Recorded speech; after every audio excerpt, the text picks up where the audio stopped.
दुनिया को लगता है कई सालों से कि चाइना जो है वो नेक्स्ट बिगेस्ट इकॉनमी जो है वो वर्ल्ड की बनने वाली है। बट चाइना के अंदर कुछ ऐसी चीज़ें हो रही हैं जिसके बारे में बहुत कम लोग यहाँ पे बात करते हैं और उनके बारे में बात करना यहाँ पे ज़रूरी है। ये वीडियो बनाने का मतलब ये नहीं है कि चाइना की इकॉनमी यहाँ पे अच्छी नहीं कर रही है, आगे अच्छी नहीं कर सकती। The point of making this video is जो चाइना के अंदर चीज़ें चल रही है, क्या वो एक डेंजर साइन हो सकता है फॉर दी वर्ल्ड इकॉनमी, क्योंकि चाइना कहीं ना कहीं उसमें पार्टिसिपेट ज़रूर करता है। हम सबको ये पता है कि एक वक्त ऐसा था जहाँ पे पूरी दुनिया जो है वो चाइना की तरफ देखती थी। चाइना जो है वो वर्ल्ड का मैन्युफैक्चरिंग हब था। आज के टाइम में जहाँ पे कंपनीज जो है वो चाइना को छोड़ के या तो वियतनाम भाग रही हैं या इंडिया जा रही। क्या ये इम्पैक्ट करेगा चाइना को? ये तो खाली एक थॉट है। बहुत सारे ऐसे थॉट्स हैं जिसके बारे में चाइना को अब सीरियसली यहाँ पे सोचना चाहिए। कौन कौन सी वो चीज़ें हैं, इसके बारे में अब एक एक करके बात करते हैं। बट वहाँ पे जाने से पहले इसके बारे में बात करना इंपॉर्टेंट है कि क्यों दुनिया को लगता था कि चाइना यहाँ पे सबसे इमर्जिंग एंड सबसे पावरफुल इकॉनमी जो है वो वर्ल्ड की बनेगी। सबसे पहली बात, जैसे कि हमने अभी बोली, चाइना जो है वो एक मैन्युफैक्चरिंग हब बन गया था। कोई प्रोडक्ट जो अमेरिका में डिज़ाइन होता था वो बनने के लिए चाइना आता था एंड चाइना से फिर वो पूरी दुनिया में यहाँ पे स्प्रेड आउट होता था। चाइना के पास चीप लेबर भी अवेलेबल थी, एक्सपोर्ट्स की कोई कमी नहीं थी, उनके रूट्स जो हैं वो ऑलरेडी यहाँ पे डिफाइंड थे। पूरी दुनिया जो है वो कनेक्टेड थी फ्रॉम चाइना, फिर चाहे वो रूट हो थ्रू सी या यहाँ पे बाय रोड, चाइना सबसे इंटरकनेक्टेड हमेशा रहता था। बट इसी के साथ यहाँ पे प्रॉपर्टी बूम जो है वो चाइना में भी देखने को मिला। एक दशक था जहाँ पे चाइना की जीडीपी काफ़ी मैसिवली यहाँ पे ग्रो कर रही थी एंड एवरीबडी थॉट कि यूएस को यहाँ पे चाइना जो है वो ओवरटेक कर लेगा eight any given point of time. But यहीं पे आया सबसे पहला बबल। वो बबल जो चाइना में बर्स्ट हुआ एंड काफ़ी लोग इसकी चपेट में आए। हम सब लोग जानते हैं, इंडिया में भी काफ़ी लोग जब इन्वेस्टमेंट करते हैं वो प्रॉपर्टी में इन्वेस्ट करते हैं। चाइना में भी ऑलमोस्ट सेम चीज़ होती थी। 70% ऑफ द पीपल वो यहाँ पे प्रॉपर्टी ओन करा करते थे एंड उसको यहाँ पे लीज में दिया करते थे। मैसिव बोरोइंग जो है वो बैंक से लिया करते थे to buy that house and property यहाँ पे लोग कलेक्ट करते थे। बट सडनली यहाँ पे प्रॉपर्टी के रेट जो है वो स्लैश डाउन करे। अब ये स्लैश डाउन क्यों करे, इसके बहुत सारे रीज़न है। सबसे पहली चीज़, यहाँ पे अपार्टमेंट कल्चर जो है वो स्टार्ट हुआ चाइना में, जहाँ पे एक छोटे से एरिया में मल्टी लेवल स्टोरी बिल्डिंग्स यहाँ पे बनने लगी। एक एरिया में जहाँ पे पहले एक हाउस कंस्ट्रक्ट होता था, उसी एरिया में अब मल्टीपल फैमिली जो है वो स्टे करने लगी। चाइना अगर आप नक्शे में देखें तो बहुत बड़ा है, बट वहीं पे कुछ एरियाज़ हैं जो अभी भी डेजर्टेड हैं। वो कुछ एरियाज़ हैं जहाँ पे कोई भी पॉपुलेशन जो है वो चाइना की नहीं रहती। On the rest part of the China, वहाँ पे मल्टीपल स्टोरीज में लोग शिफ्ट हुए। जहाँ पे हम बिल्डर्स की बात करें या डेवलपर्स की बात करें, उन्होंने यहाँ पे काफ़ी मेजर बोरिंग जो है वो बैंक से करी। प्रॉपर्टी लेने के लिए भी लोग यहाँ पे बोरिंग करते हैं फ्रॉम बैंक, वो लोन लेते हैं। बट जो बिल्डर एंड डेवलपर हैं वो भी यहाँ पे लोन लेते हैं एंड काफ़ी मैसिव बोरोइंग यहाँ पे स्टार्ट हुई फ्रॉम द डेवलपर्स जो चाइना में यहाँ पे कंस्ट्रक्शन कर रहे थे। एंड इसी बीच में आया एवरग्रांडे का कोलैप्स, एक कंपनी जो यहाँ पे कोलैप्स कर गई चाइना में, जिसकी वजह से प्रॉपर्टी के रेट्स यहाँ पे काफ़ी स्लैश डाउन करे। लोग प्रॉपर्टी अब परचेज नहीं कर रहे हैं चाइना। एक और चीज़ जो यहाँ पे ऐड ऑन होती है वो होती है declining population in China. China की पॉपुलेशन करेंटली यहाँ पे एक डिक्लाइन में चल रही है, तो पॉपुलेशन यहाँ पे ज़्यादा नहीं है, सड़कें जो है वो यहाँ पे खाली नज़र आती हैं। इन सब के बीच में चाइना जो वर्ल्ड की नज़रों में एक ग्लोबल पावर है, वो खुद ही अंदर उनके प्रॉपर्टी के रेट्स काफ़ी ज़्यादा श्रिंक हो रहे हैं। जैसे कि हमने बोला, मैन्युफैक्चरिंग है चाइना ज़रूर था, बट कितने लोग बाहर से चाइना सेटल होने जाते थे, ये एक मैसिव क्वेश्चन ज़रूर है एंड इसका आंसर है बहुत कम, जिसकी वजह से काफ़ी अपार्टमेंट्स हैं जो आज भी यहाँ पे खाली हैं चाइना में। प्रॉपर्टी जो है वो यहाँ पे कोलैप्स कर रही है एंड ये सारी चीज़ें आज के टाइम में हम सबके सामने हो रही है। द सेकंड बिगेस्ट क्राइसिस जो चाइना आज के टाइम में फेस कर रहा है इज़ दी अनएम्प्लॉयमेंट। और ना खाली छोटा मोटा अनएम्प्लॉयमेंट, वो लोग जो यहाँ पे ग्रेजुएट हैं, वो लोग जो यहाँ पे पढ़े लिखे हैं, उनके पास आज के टाइम में जॉब ज़्यादा नहीं है इन चाइना। इसका रीज़न क्या है? रीजन्स यहाँ पे बहुत सारे हैं। चाइना आज के टाइम में भी वर्ल्ड की मोस्ट पॉपुलेटेड कंट्रीज़ में से एक है। यहाँ पे चाइना में मिलियंस ऑफ ग्रेजुएट जो है वो हर साल बाहर निकलते हैं, बट इतनी जॉब जो है वो चाइना क्रिएट नहीं कर पा रहा है फॉर देम। यहाँ पे बच्चे जो है वो पढ़ रहे हैं, यूथ जो है वो पढ़ाई करके बाहर निकल रहे हैं, ग्रेजुएशन के बाद भी उनको यहाँ पे जॉब्स नहीं मिल पा रही हैं, बिकॉज यहाँ पे जो कंपनीज़ है वो यहाँ पे हायरिंग नहीं कर रही है।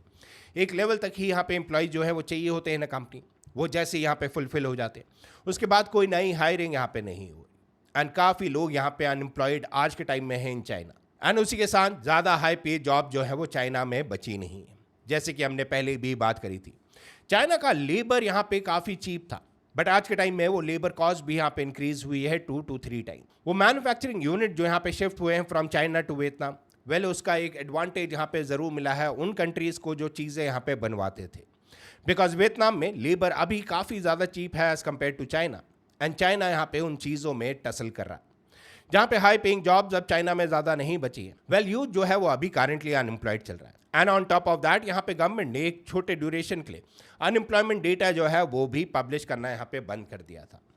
तो yes, unemployment is the second thing जो यहाँ पे एक क्राइसिस की सिचुएशन चाइना में क्रिएट कर रहा है। जो थर्ड बिगेस्ट क्राइसिस है, इसके बारे में हम सब लोग जानते हैं कि मैन्युफैक्चरिंग यूनिट जो है वो चाइना से बाहर निकल रही है। वो चाइना से बाहर निकल के या तो वियतनाम जा रही है या इंडिया शिफ्ट हो रही है, एंड ये सारी चीज़ें स्टार्ट हुई विद द टेंशन जो यहाँ पे बिल्ड हुई between US and China trade Wars. US ने जब काफ़ी ज़्यादा टैरिफ्स यहाँ पे लगाए ऑन टॉप ऑफ चाइना, काफ़ी कंपनीज ने यहाँ पे चाइना से अपनी मैन्युफैक्चरिंग यूनिट जो है वो शिफ्ट करनी स्टार्ट करी, बिकॉज वो प्रोडक्ट जो है वो वर्ल्ड वाइड यहाँ पे सेल करा करते थे। वो प्रोडक्ट जो है वो यूएस में भी सेल करा करते थे, बट यूएस में वो प्रोडक्ट आते आते काफ़ी महंगा होते आता था because of the increasing tariff जो यहाँ पे डोनाल्ड ट्रंप ने यहाँ पे लगाया। एंड इसी रीज़न की वजह से काफ़ी कंपनीज ने अपनी मैन्युफैक्चरिंग यूनिट जो है वो चाइना से शिफ्ट करने का प्लान करा, and they plan it quite well. इसका एडवांटेज ज़रूर मिला वियतनाम को, इसका एडवांटेज ज़रूर मिल रहा है आज के टाइम में इंडिया को भी, बट पॉइंट यहाँ पे ये है कि चाइना जो है वो इस सिचुएशन को हैंडल अभी करेंटली नहीं कर पा रहा। रादर यहाँ पे यूएस ने एक और पॉलिसी जो है वो लॉन्च करी थी रिसेंटली कि वो प्रोडक्ट जो चाइना में बन रहे हैं, चाइना से अगर वो शिप होते हैं टू वियतनाम, बने बनाए प्रोडक्ट, एंड वो वियतनाम से आते हैं टू यूएस, तब भी यहाँ पे उनमें उतना टैरिफ लगाया जाएगा। वो एक रूट जो यहाँ पे चाइना ने इनिशियली बनाया था टू ओवरकम टैरिफ, यूएस ने वो पकड़ा एंड उसके ऊपर भी यहाँ पे टैरिफ लगाना स्टार्ट करा, and that is the reason company जो है वो मैन्युफैक्चरिंग के लिए ऑल्टरनेटिव रूट जो है वो सर्च कर रही है, ऑल्टरनेटिव कंट्री जो है वो सर्च कर रही है, एंड ये कहीं ना कहीं एक हर्डल ज़रूर बन रहा है चाइना की डेवलपमेंट के ऊपर। एंड उसी के साथ यहाँ पे राइजिंग वेजेस, जैसे कि हमने अभी बात करी, जो यहाँ पे लेबर था, जो चीप लेबर था इन चाइना, उनकी कॉस्ट यहाँ पे इंक्रीज हुई है multiple folds, but on the other hand Vietnam में वही लेबर काफ़ी कम प्राइसेस में मिलता है, इंडिया में वही लेबर काफ़ी कम प्राइसेस में मिल रहा है। तो यस, कंपनीज के पास भी एक ऑल्टरनेटिव है to bring down the manufacturing cost, and हर कंपनी यहाँ पे यही चाहेगी, जितनी हमारी कॉस्ट यहाँ पे कम आएगी ऑफ मैन्युफैक्चरिंग अ प्रोडक्ट, उतने ज़्यादा प्रॉफिट्स हमें होंगे। It is as simple as that, and that is the reason यहाँ पे चाइना जो है एक टाइम में जहाँ पे वो मैन्युफैक्चरिंग हब होता था, आज के टाइम में उनकी मैन्युफैक्चरिंग कंपनीज काफ़ी ज़्यादा फैक्ट्री जो है वो अब खाली सी पड़ी है, एंड जिसकी वजह से यहाँ पे सप्लाई चेन जो है वो भी डिसरप्ट हो रही है। वेल, इसका असर जो है वो जियोपॉलिटिक्स में भी देखने को मिल रहा है स्लोली एंड स्टेडीली, एंड चूंकि अब यहाँ पे मैन्युफैक्चरिंग चाइना में कम हो रही है, दैट अगेन लीड्स टू कि चाइना से अब एक्सपोर्ट जो है वो भी स्लो डाउन हो रहे हैं। वेल, कंपनी जो है वो शिफ्ट कर रही है द मैन्युफैक्चरिंग यूनिट, बट उसके साथ यूएस एंड चाइना के बीच में जो टैरिफ है उसकी वजह से चाइना जो है वो यूएस में सामान जो है वो बहुत कम दे रहा है। Europe on the other hand वो यहाँ पे काउंटर करने की कोशिश कर रहा है चाइना को, जहाँ पे वो खुद के प्रोडक्ट खुद बनाने की यहाँ पे कोशिश कर रहा है। काफ़ी कंट्रीज जो है वो यूरोप की, वो आज के टाइम में यहाँ पे सेल्फ डिपेंडेंट बनना चाहती है, एंड वो भी यहाँ पे छोटी मोटी मैन्युफैक्चरिंग जो है वो खुद करने की प्रैक्टिस कर रही है। इफ़ दे सक्सीड, डेफिनेटली एक बड़ा हर्डल है फॉर चाइना अगेन, उनकी जीडीपी ग्रोथ में ये बहुत बड़ा हर्डल जो है वो बन के सामने आएगा, बिकॉज चाइना का जो सबसे बड़ा यहाँ पे ट्रांसफॉर्मेशन था वो था because of their manufacturing power. वो चीज़ है स्लोली एंड स्टेडीली चाइना से बाहर ज़रूर जा रही है, but is it all over, इसके बारे में भी बात करेंगे वीडियो के एंड में। अब यहीं पे हम लोग बात कर लेते हैं वो फिफ्थ क्राइसिस की, which is the debt. Debt जो है वो चाइना के ऊपर स्लोली एंड स्टेडीली अब इंक्रीज हो रहा है। अब वो क्यों इंक्रीज हो रहा है? सबसे पहले जो इंफ्रास्ट्रक्चर चाइना में डेवलप होता था वो होता था फ्रॉम दी गवर्नमेंट बजट, जहाँ पे मैन्युफैक्चरिंग यूनिट जो है वो चाइना से बाहर गई। चाइना की गवर्नमेंट के पास वो पैसा स्लोली एंड स्टेडीली यहाँ पे कम होता जा रहा है। It has not gone to zero, but वो स्लोली एंड स्टेडीली जहाँ पे परसेंटेज वाइज कम हो रहा है, उसमें कहीं ना कहीं गवर्नमेंट की नज़रें ज़रूर होंगी। एंड यहीं पे शैडो बैंकिंग की भी हम लोग बात कर सकते हैं, जैसे कि हमने पहले भी बात करी रिगार्डिंग दी हाउसिंग, उसकी भी बात हम लोग कर सकते हैं, बिकॉज काफ़ी लोग यहाँ पे लोन लिया करते थे फ्रॉम दी बैंक। आज के टाइम में जहाँ पे हाउसिंग के ऊपर सबसे बड़ी क्राइसिस में चाइना बैठा है, वेल वो चीज़ कहीं ना कहीं यहाँ पे बैंकिंग सेक्टर के लिए भी अच्छी नहीं। बैंकिंग को क्या वो पैसा वापस मिलेगा? काफ़ी ऐसी कंपनीज हैं इंडिया में हम लोगों ने देखा है जो यहाँ पे अपना प्रोजेक्ट लॉन्च तो कर देती है, बट वो प्रोजेक्ट यहाँ पे ख़त्म नहीं हो पाता बिकॉज उनके उतनी सेल्स नहीं हो रही है। क्या सेम क्राइसिस यहाँ पे चाइना फील कर रहा है? Well, it looks like, because real estate की कहानी चाइना की एकदम अपोजिट है फ्रॉम देयर जीडीपी ग्रोथ जो हमने रिसेंट टाइम से मैं यहाँ पे चाइना में देखी थी। एंड इसकी बहुत सिंपल सा एक एग्जाम्पल है। अगर एक फैमिली यहाँ पे लोन लेके नया घर खरीदने लग जाए तो एक टाइम ज़रूर आएगा जहाँ पे वो रीपेमेंट कर नहीं पाएगी, बिकॉज वो घर कोई किराए में यहाँ पे नहीं ले रहा। या वो घर आगे कोई और यहाँ पे परचेज नहीं कर रहा है एट अ हायर प्राइस।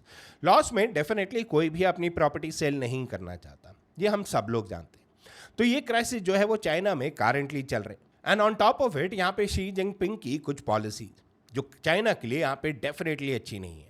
जहाँ पे हम सब लोग बात करते हैं crack down on tech companies, काफ़ी ऐसी कंपनीज हैं जो चाइना में यहाँ पे क्लोज हुई हैं, काफ़ी ऐसी कंपनीज हैं जो चाइना की गवर्नमेंट ने अलाउ नहीं करा to spread their wings on. यहाँ पे हम लोग बात कर सकते हैं कॉमन प्रॉस्पेरिटी की, यहाँ पे हम लोग बात कर सकते हैं रियल स्टेट रिस्ट्रिक्शंस की, काफ़ी रिस्ट्रिक्शन जो है वो रियल स्टेट के ऊपर चाइना करंटली फोर्स कर रहा है। यहाँ पे हम बात कर सकते हैं नेशनल सिक्योरिटी फोकस, जहाँ पे चाइना का फोकस यहाँ पे इंक्रीज हो रहा है। रेस्ट ऑफ द थिंग्स यहाँ पे उसका इम्पैक्ट यहाँ पे चाइना में देखने को मिल रहा है। China government on the other hand वो यहाँ पे एक्वायर करने की सोच रहे हैं ports in the different countries, वहाँ पे उनका फोकस ज़्यादा है रादर देन देयर इंटरनल चीज़ें जो यहाँ पे चाइना में चल रही हैं। एंड ये चीज़ कहीं ना कहीं बताता है कि अगर लीडर यहाँ पे इंटरनली अपनी कंट्री को ना देखे, वो बाहर की कंट्रीज़ को खाली फोकस में रखता है, तो इंटरनली यहाँ पे काफ़ी डिस्प्यूट्स, काफ़ी कोलैप्स जो है वो देखने को मिल सकते हैं। तो ये सारी चीज़ें हैं जिसके बारे में कोई बात नहीं कर रहा, but that does not mean कि चाइना यहाँ पे कोलैप्स कर रहा है। वेल डेफिनेटली हम ये नहीं बोल रहे हैं कि चाइना यहाँ पे कोलैप्स कर जाएगा रातों रात या उनकी जीडीपी जो है वो जीरो में आ जाएगी। चाइना के पास काफ़ी ज़्यादा स्ट्रेंथ है आज के टाइम में भी। जहाँ पे हम लोग बात करते हैं ह्यूज मैन्युफैक्चरिंग यूनिट जो है वो आज के टाइम में चाइना के पास है। यूएस एंड चाइना के बीच में अगर कोई ट्रेड डील यहाँ पे फाइनलाइज हो जाती है which is lower than the current deal, well China again यहाँ पे वर्ल्ड की मैन्युफैक्चरिंग यूनिट बनेगा। ऑन टॉप ऑफ इट, जैसे कि हमने प्रीवियस वीडियोज़ में भी बात करी थी, एप्पल जैसी कंपनी जो यहाँ पे पॉलिसी लाई है of China +1, that means China से तो वो मैन्युफैक्चरिंग करा रही, बट उसी के साथ एक और कंट्री यहाँ पे सर्च कर रही है जहाँ पे वो मैन्युफैक्चरिंग करा सके। तो चाइना अभी भी वर्ल्ड के लिए मैन्युफैक्चरिंग यूनिट ज़रूर बना हुआ है एंड चाइना से शायद ये कोई ले नहीं सकता। चाइना आज के टाइम में भी यहाँ पे वर्ल्ड का लार्जेस्ट एक्सपोर्टर है। प्रीवियसली हमने यहाँ पे पॉइंट डिस्कस करा था कि एक्सपोर्ट जो है वो डिक्लाइन हो रहे, बट वो डिक्लाइन होने के बावजूद भी चाइना जो है वो वर्ल्ड का सबसे बड़ा एक्सपोर्टर आज के टाइम में भी है। That just proves the point कि चाइना ने यहाँ पे कितनी प्रोग्रेस इनिशियल टाइम्स में करी थी कि मार्केट में यहाँ पे उनकी वैल्यू जो है वो गिर रही है, जीडीपी गिर रही है, एक्सपोर्ट यहाँ पे फॉल हो रहा है, फिर भी वर्ल्ड की सबसे बड़ी एक्सपोर्टर जो कंट्री अगर कोई है वो आज के टाइम में यहाँ पे चाइना ही है। And one of the main reason इसका है कि वो यहाँ पे ईवी की लीडरशिप है। BYD जैसी कंपनीज बहुत सारी जो है वो चाइना से आती हैं, MG जो है वो चाइना से आती है, ऐसी बहुत सारी कार कंपनीज हैं जो EV प्रोडक्शन करती हैं चाइना में, एंड चाइना से वो गाड़ियाँ जो है वो एक्सपोर्ट होती। एक और वीडियो हमने यहाँ पे क्रिएट करी थी कैसे जर्मन ऑटोमोबाइल जो है वो चाइना से अब डर रहा है। चाइना के पास वो सारी स्ट्रैटेजीज है जहाँ पे वो प्रोडक्ट जो है वो काफ़ी सस्ता एंड काफ़ी रिलायबल बना सकते हैं आज के टाइम में। ये चाइना वो चाइना नहीं रहा जहाँ पे हम लोग एक कहावत बोलते थे, चला तो चांद तक नहीं तो रात तक। चाइना यहाँ पे कम्प्लीटली चेंज हो गया। वो अपने प्रोडक्ट को इतना एफिशिएंट बना रहा है डे बाय डे कि उनकी यूटिलिटी यहाँ पे पूरी वर्ल्ड कर रहा है। And on top of it उनकी प्राइसिंग स्ट्रैटेजी काफ़ी कमाल की है। वो उस प्राइस में एक प्रोडक्ट दे सकते हैं जिसको आप यहाँ पे क्रिएट करने की सोच भी नहीं सकते। एंड ये सारे एडवांटेज जो है वो अभी भी चाइना के पास प्रेजेंट है। And on top of that यहाँ पे सोलर पैनल्स जो यहाँ पे चाइना में मैन्युफैक्चर हो रहे हैं। पूरी वर्ल्ड यहाँ पे इलेक्ट्रॉनिक्स की बात कर रही है, ईवी गाड़ियों की बात कर रही है, बट जहाँ पे हम सोलर पैनल्स की बात करते हैं majority of the solar panels वो आज के टाइम में भी यहाँ पे चाइना जो है वो क्रिएट कर रहा है। And that shows the advantage जो यहाँ पे चाइना के पास है आज के टाइम में, बिकॉज इनका पास्ट ऐसा रहा है यहाँ पे चाइना के पास काफ़ी फॉरेन रिजर्व जो है वो आज के टाइम में भी पड़े। सेइंग कि चाइना के पास अब कोई फॉरेन रिजर्व नहीं है is completely wrong, is completely rubbish. आज के टाइम में चाइना के पास सबसे ज़्यादा फॉरेन रिजर्व्स पड़े हुए हैं which they can use at any given point of time. But यहाँ पे वो समझते हैं, वो सारी चीज़ें जानते हैं जो वर्ल्ड यहाँ पे कर रहा है विद चाइना। चाइना कहीं ना कहीं अलग से एक कंट्री बन चुका है। सबको पता है कि सारा फोकस जो है यहाँ पे चाइना के ऊपर है। आज के अगर आप हेडलाइंस भी देखेंगे, हेडलाइंस में आपको यूएस नज़र आएगा, इजराइल नज़र आएगा, यहाँ पे ईरान नज़र आएगा, इंडिया नज़र आएगा, यूरोप के नेशंस नज़र आएंगे। बट चाइना कहीं पे भी हेडलाइंस में नहीं आना चाहता। वो इंटरनली अपने आप को और स्ट्रॉन्ग करना चाहता है and that is the advantage जो यहाँ पे चाइना के पास है। बट इसी के साथ कुछ डिसएडवांटेजेस भी हैं। फॉर एग्जाम्पल यहाँ पे एजिंग पॉपुलेशन की हम लोग बात करें, चाइना में वो डे बाय डे इंक्रीज हो रही है। एंड एजिंग पॉपुलेशन का क्या इम्पैक्ट होता है इन दी कंट्री, वो अगर आपने जानना है तो जापान की कंप्लीट स्टोरी जरूर देखिए। जापान कैसे यहाँ पे because of the ageing population slowly and steadily यहाँ पे कोलैप्स हो रहा है, वो चीज़ यहाँ पे चाइना में रिपीट हो सकती है because of the ageing population, which also means यहाँ पे बर्थ रेट जो है वो स्लो हो रहा है। वेल दैट मीन्स कि खाली सड़कें यहाँ पे देखने को मिलेगी, कोई नई चीज़ यहाँ पे हो नहीं सकती। रियल स्टेट जो ऑलरेडी यहाँ पे अवेलेबल है इन चाइना, वो यहाँ पे कंप्लीटली कंज्यूम नहीं होगा, and that is the reason real estate के यहाँ पे प्रॉपर्टी के रेट जो है वो इतने फॉल कर रहे हैं, which also means one of the major question जो लोग चाइना से पूछ रहे हैं आज के टाइम में।